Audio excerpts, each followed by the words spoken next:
Hello, and welcome to my YouTube channel, Mindful Verse Explorer. Today, in this video, we will talk about the early Tudor era, the rise of colonialism, the age of Renaissance and the age of Shakespeare. So stay with us and watch the video full of marvelous facts and information. To understand the history of this age, we need to study the literature of the time.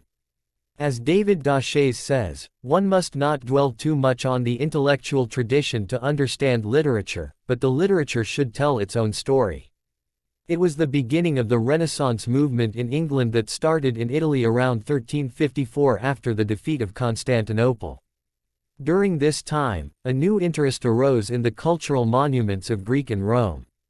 Stylistics took a new interest in classical rhetorics and literary criticism and its implication to vernacular literature.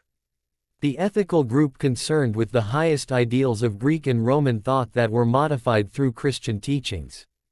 Theocentric, God-centered universe changed to a man-centered universe. Discoveries of the world beyond started during this age that gave birth to colonialism. After the fall of Constantinople, the land routes were closed to find new routes to the spices of the East.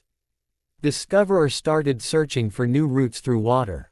The European need for spices to protect animals from cold also gave importance to the studies of astronomy, and such importance of knowledge and discoveries can be seen in the works of the time.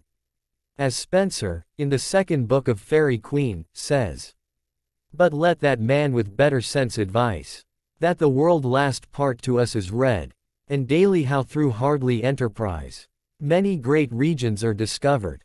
John Donne, in one of his poems, addresses his beloved thus, "O my America, my newfound land, how blessed am I in thus discovering thee."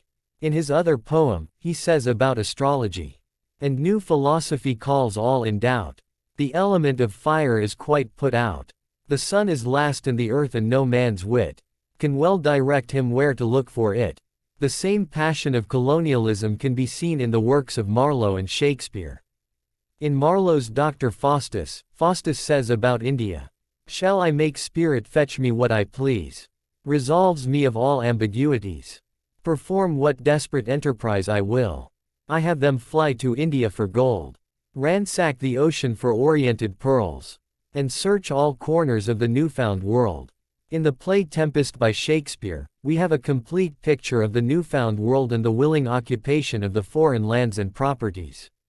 Here, one can notice as the need for spices changed into something else, gold, land, and now one can decide why writers like Shakespeare hold such a dominant position on the literary scene. In the same way, justification of colonialism can be seen in the works of the time.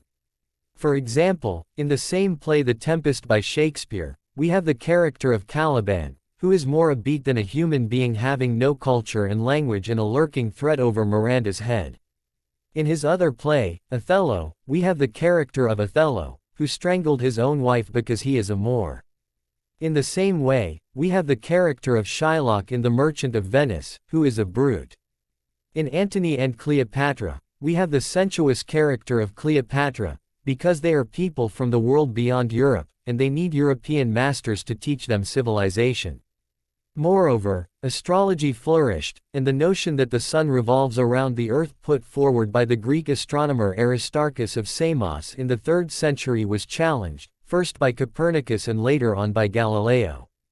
The concept of the national state changed the medieval view of Christendom. The court took charge of the art, printing, painting, books flourished, religious and philosophical questions and debates were common. Bacon's view of knowledge as the relief of man's estate, as control over nature rather than metaphorical insight, was less influential. With the establishment of Queen Elizabeth as the Queen of England, the zeal of patriotism was on top, and it was the reason that the Spanish Armada was defeated in 1588. To be continued. Thank you.